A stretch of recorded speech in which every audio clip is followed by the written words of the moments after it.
Well, you ever feel like things are still 23 degrees sideways? Welcome to 23 degrees sideways. We're going to do another redlining video tonight, and it's not directly related to redlining, it's sort of tangential, and we'll talk about that.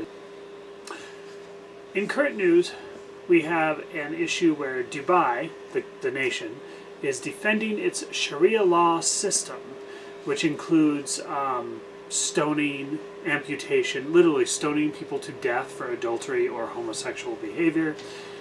And they're defending this under the guise of tolerance, international tolerance. You have to tolerate our culture. And there's a certain amount of airplay over that and some buy-in from the left, but it's not really informative to me, because the left is going to do what the left is going to do, the right is going to do what the right is going to do, and you can predict the responses, okay? But the question of punishment itself is much more important to me. There are punishments for crimes that seem utterly barbaric. There are crimes that the definition of which seems utterly barbaric. So, cutting a hand off for theft is an example of a punishment that seems barbaric. Of course, stoning a person for homosexual behavior or adultery, caning and lashes, the whipping post, there's a whole bunch of stuff that seems barbaric. Public stocks. So, what's worse? I'm going to argue that stoning people to death is beyond debate. It's beyond the pale. There's no justification, no reason where that becomes an acceptable form of punishment. Let's leave aside for the moment that the definition of crime, adultery or homosexuality in this case, is also barbaric. But stoning is beyond the pale. It's an evil way of executing a death penalty sentence. Very broadly speaking, there's social damage to a group that engages in stoning or other group-enacted death sentences. It damages your society, it damages your soul, but it damages the group soul, so to speak. So, if the sentence is justified, it should be carried out with as much dignity, gravitas, and sadness as possible. Speaking of death penalties, I really want to put this one past me because this is not what the video is about. While I agree that some crimes should be or could be punishable by death, our current legal system is not capable of handling that responsibility. There are far too many false convictions, forced confessions, forced guilty pleas, and instances of prosecutorial error, overreach, and outright fraud for me to trust a death sentence conviction. Our current system just cannot be trusted with something as severe as the death penalty. Which you need to think about as I go on here. So let's get back to our main question. What's worse? Okay, cutting off a hand. It's pretty barbaric, right? Well, cutting off your non-dominant hand, whichever one that might be, or 10 years in a U.S. prison. I want you to really think about that question. What's worse? Think hard before you answer. It is almost certain, it is absolutely certain that you will, regardless of sex, be raped many times. You will be tortured. Your life will forever be circumscribed by the loss of certain civil liberties and all of your assets. So voting is sometimes an exception. Okay, in areas where the current brand of the American left thinks they can get more votes, they are in favor of restoring voting rights to felons as quickly as possible. But any other civil rights you lose, they don't care, okay? It's not about civil rights, it's about votes. You get a lifelong loss of some civil liberties. You have a tortuous time in prison, and I mean torture, that is frankly so fucked up, we would and have executed foreign nationals for doing the same thing to their prisoners in time of war. And it's so fucked up that we put American soldiers in prison for treating foreign prisoners not even 1/4 as badly as we treat our domestic prisoners. Oh, and in case you didn't catch it the first time, fairly continuous rape. Common enough it is universal enough that it is widely and proudly acknowledged in our society as part of punishment.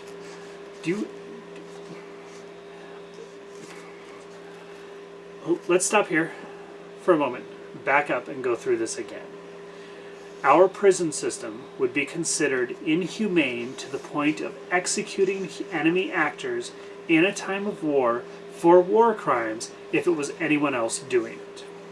Our prison system is so inhumane that we treat our POWs at least 3 to 5 times better overall than we treat our own citizens, and we throw people in prison for violations of POW treatment standards that would not even be reportable, that you could not even complain about as a prisoner in a U.S. prison.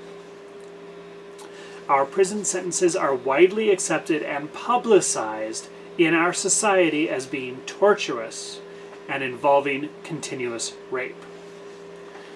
If you go to prison in the U.S., you will almost certainly lose all of your assets. The fines, the court fees, everything, you're done. You're gone. And it's very certain that you will be tortured, mistreated. Maltreatment's a huge issue. And you're going to be raped. Male or female, doesn't matter. Can you honestly say that losing your hand isn't preferable to 10 years of that and the lifetime of consequences after? What about 5 years? What about 20 years? And that's if they let you out, because if you are a valuable slave, they can often extend your sentence indefinitely for minor infractions.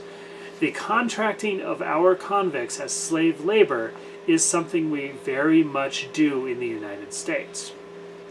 So, once again, that question. Would you rather lose a hand or deal with a lifetime of this? Losing a hand isn't a traditional Western punishment. So let's go with something a little more traditional in the West. I'm not going to get into stocks and the public display of shame because there's some issues around that I'm not really ready to address in this video. So let's try being tied to a post and whipped, lashings. If you're capable of imagination and you try to imagine this, it's bad. It's going to be bad like that time you fell on your knee and the pain was so bad you literally could not even speak through the pain for 5 minutes. It's going to be like that. For 10 lashes, it's going to be like that 10 times. And they're going to be slow. It's going to be like a minute in between. It's a more than adequate punishment for most nonviolent crimes, and many, possibly most, violent crimes. Would you rather 10 slow lashes and go free without hindrance or restriction, without exorbitant fees, being able to continue your life, rehabilitate yourself, do whatever you need to do, or would you like to be raped for 5 years? Would you like to be raped for even just 2 years? And have your life circumscribed forever after? Now, asking these questions, do you actually think it's immoral, brutal, or evil to lash people rather than sentence them to torture, rape, permanent loss of life, liberty, and the pursuit of happiness, and a certain amount of institutionalized slavery? This is a very important question, okay? This is a big deal. So I'm not a fan of imprisonment in general. I have a moral position against it. I think that it is a core compromise of my ideals of individual human liberty in this society. I think that it is a core compromise, breaking of our national ideals of individual human liberty in a society. I firmly believe that it is impossible to imprison people without infecting yourself, your government, and your society with slavery. I'm going to repeat that because I want you to process it. I firmly believe that you cannot imprison people without infecting yourself, your society, and your government with slavery. Got it? I don't really think that dismembering people is a good answer, okay? Lashing might be. Mandatory rehabilitation and re-education camps or mandatory re-education programs are definitely not good answers.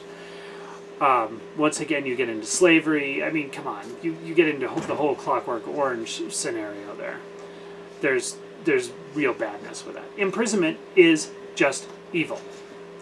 So, a question. Can you learn from your mistakes if the mistakes have immediate and painful consequences? Can you learn from your mistakes if one mistake ends your life, functionally? That's kind of a different question there, isn't it? Going to have a different answer. So I don't know the answer. Can you learn from mistakes if pain is an immediate consequence? I don't know. It should be possible, but I don't know. I have a tendency to believe that the answer is yes, and I have a tendency to believe that lashes are preferable to prisons. But I don't know the answer. But I can ask you to seriously challenge your own ideas about prisons. Challenge your perception about prisons. Challenge your social programming about prisons. About one of the core aspects of our broken justice system. Institutionalized slavery is slavery. I mentioned earlier that this is tangentially related to redlining. So here's the deal. If your net worth is over $500,000, maybe $700,000, you stand a good chance in most circumstances of avoiding prosecution or conviction or the most serious convictions or harsh sentencing. Okay? The golf club prisons, the minimum security golf club prisons where you don't have to get raped every day, those are for rich people. Okay? Plain and simple, those are for rich people. If your net worth is less, okay, and we're talking 200,000, even 300,000, you're fucked. Even if you think you have a reasonable argument for innocence, you will probably be encouraged or compelled by an attorney or a public defender to plead guilty, even if it's an Alford plea. An Alford plea is a plea where you tell the judge, I'm pleading guilty even though I think I'm innocent because I can't make a case and the government's going to hammer me. That's an Alford plea. So if you're not rich enough, you're screwed because the fines, the legal fees, the court fees, the bail fees, everything is going to end your financial security. You're done. You're bankrupt. And the consequences on your future are going to be severe and most often cannot be overcome. You're going to lose civil liberties. You're going to lose access to jobs and positions. You literally can't buy your way out of this because you don't have the money to do so. So our current justice system and our prison system acts as a set of red lines. And you may say, well, in a system of public lashings, of course, people will buy their way out of lashings. They'll say, yeah, I'm going to donate $500,000 to this crisis center and spare me the lashes. Well, okay, that's probably going to happen. If you want fairness, you need to stop being a human because you're not going to get it. But in redlining terms, a person who, gets 15 lashes for a DUI, okay? He goes back to work 2 days later, give him 2 days to recover, right? And he's back at work, and there's nothing on his record, nothing matters, okay? He can still vote, he can still get a bank account, he can still buy a firearm, he can still have his right to privacy, freedom from unreasonable search and seizure, he still gets due process. And almost as importantly, he still has a job. So, even if the rich get to buy their way out of it, is it really worse for the poor people? I don't think so. Think about it. Stay sideways.